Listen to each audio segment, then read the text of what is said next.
Hello mga guys.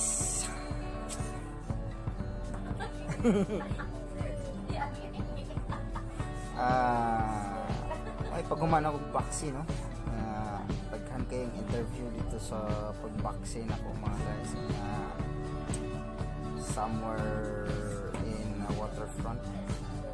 So, yun sila na ako nung mga side effect after sa vaccine, no? Which is sakit sa ulo, sipon, or magsakit yung kalawasan. So normal naman ko na mga guys nga side effect na.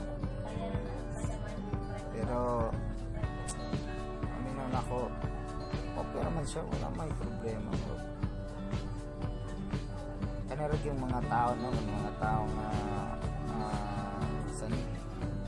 dili magpa-vaccine no, hadlukan, mga ngin na lang kanipod tao itong mga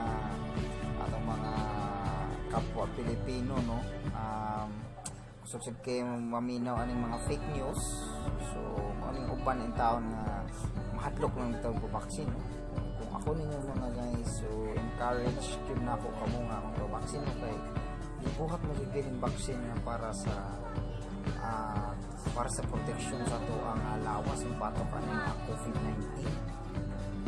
So encourage sa mga guys, so okay kayo mga guys ay mo kahadlok no, kung will yun yung magpa-vaccine.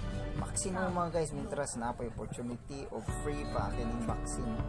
Kawatak kay bawal no, soon or kano sa aba.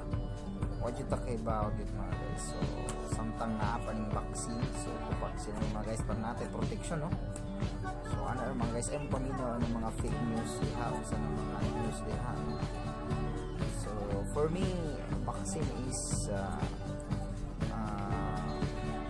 an element that can protect you from the virus. So sabi nyo paabot pa vaccine naman no, pagdugay-dugay diha kukuryo mo na mina mo anang mga fake news diha.